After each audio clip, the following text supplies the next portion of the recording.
नमस्ते दोस्तों, the famous book club में आपका स्वागत है। अरविंद केजरीवाल भ्रष्टाचार और विवादों के आरोपों का सामना कर रहे हैं, लेकिन कुछ राजनीतिक विश्लेषकों का कहना है कि वह भारत में न्याय और लोकतंत्र के लिए लड़ते हुए प्रमुख राजनीतिक हस्ती बने रहेंगे, भले ही उन्हें चुनौतियों का सामना करना पड़े। समय निश्चित रूप से इन रहस्यों को उजागर करेगा। 1. वीडियो स्वाति मालीवाल और जेल विवाद के आसपास के राजनीतिक विवाद पर चर्चा करता है, जो संस्थानों पर दबाव और न्यायाधीशों की स्वतंत्रता को उजागर करता है। यह संस्थानों के भीतर पारदर्शिता और लोकतंत्र के महत्व को भी रेखांकित करता है। दिल्ली में स्वाति मालीवाल और जेल मुद्दे से जुड़े राजनीतिक विवाद ने संस्थानों और दबाव में न्यायाधीशों की निष्पक्षता पर सवाल खड़े किए हैं। वीडियो विशेष रूप से चल रहे विवादों और न्यायाधीशों द्वारा झेले जा रहे दबाव के संदर्भ में संस्थानों के भीतर पारदर्शिता और लोकतंत्र के महत्व पर जोर देता है। 2. उच्च न्यायालय ने भ्रष्टाचार के लिए नीतियों के दुरुपयोग की आलोचना की, जो रिश्वतखोरी को रोकने के लिए निष्पक्ष नीतियों की आवश्यकता को उजागर करती है। सुप्रीम कोर्ट के आदेश ने कथित रिश्वत के बड़े पैमाने पर मामलों में सबूतों की कमी पर जोर दिया। समाज में भ्रष्टाचार और रिश्वतखोरी को रोकने के लिए निष्पक्ष नीतियों का महत्व। सुप्रीम कोर्ट के आदेश के अनुसार कथित रिश्वतखोरी के मामलों में सबूतों का महत्व। 3. वीडियो न्याय सुनिश्चित करने के लिए सुप्रीम कोर्ट और निचली अदालतों द्वारा लिए गए निर्णयों पर चर्चा करते हुए न्यायपालिका प्रणाली का सम्मान करने और उसके आदेशों का पालन करने की आवश्यकता पर जोर देता है। न्याय दिलाने में सुप्रीम कोर्ट और निचली अदालतों की भूमिका पर चर्चा और निष्पक्ष कानूनी प्रक्रिया के लिए उनके निर्णयों का पालन करने का महत्व। न्याय सुनिश्चित करने और कानून के शासन को बनाए रखने के लिए न्यायपालिका प्रणाली के प्रति सम्मान दिखाने और अदालत के आदेशों का पालन करने का महत्व। 4. वीडियो में राजनीतिक मुद्दों पर चर्चा होती है, जिसमें विभिन्न नेताओं द्वारा की गई टिप्पणियों, राज्यसभा में सीट आवंटन और विभिन्न राजनीतिक दलों के भीतर की गतिशीलता को शामिल किया गया है।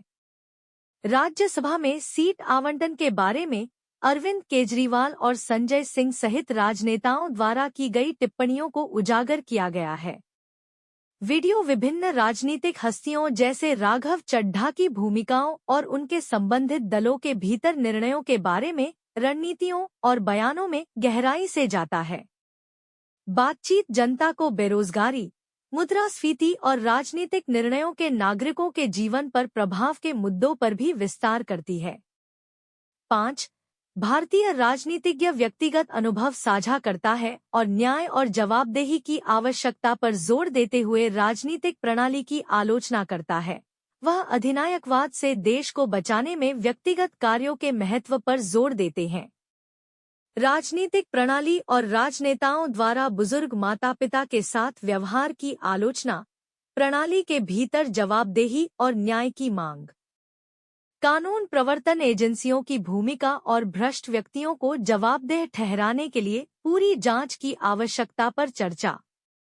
देश को अधिनायकवाद से बचाने में व्यक्तिगत जिम्मेदारी पर जोर और लोकतांत्रिक मूल्यों को बनाए रखने का महत्व। 6. वक्ता भारत में राजनीतिक परिदृश्य पर चर्चा करते हैं, जिसमें नेताओं का दल छोड़ना, संभावित गठबंधन और आगामी चुनाव शामिल हैं, जो दर्शकों के साथ पारदर्शिता और खुले संवाद पर जोर देते हैं। नेताओं के दल छोड़ने और राजनीति पर उनके प्रभाव पर चर्चा। विभिन्न राज्यों में आगामी चुनावों में संभावित गठबंधन और सीट वितरण का उल्लेख। राजनीतिक विकास और चुनावी भविष्यवाणियों के बारे में दर्शकों के साथ पारदर्शिता और खुले संवाद पर जोर। अंत में अरविंद केजरीवाल का आरोप है कि मोदी स्पष्ट रूप से अमित शाह के लिए रास्ता बना रहे हैं, क्योंकि वह उत्तराधिकारी बनने जा रहे हैं। अंततः वह खुलासा करते हैं कि INDI गठबंधन दिल्ली में 7 सीटें और पंजाब में 13 सीटें जीतेगा। NDA 220 सीटें जीतेगा, जबकि INDI गठबंधन 300 सीटें जीतेगा और वे सरकार बनाएंगे। इसके साथ ही प्रत्येक पार्टी का प्रधानमंत्री 1 साल के लिए बनाया जाएगा। हमें बताएं कि आप अरविंद केजरीवाल और उनके विचारों के बारे में क्या सोचते हैं। हम आपके विचारों की प्रतीक्षा करेंगे। देखने के लिए धन्यवाद और अधिक ऐसे सारांशों के लिए हमारे चैनल को लाइक और सब्सक्राइब करें।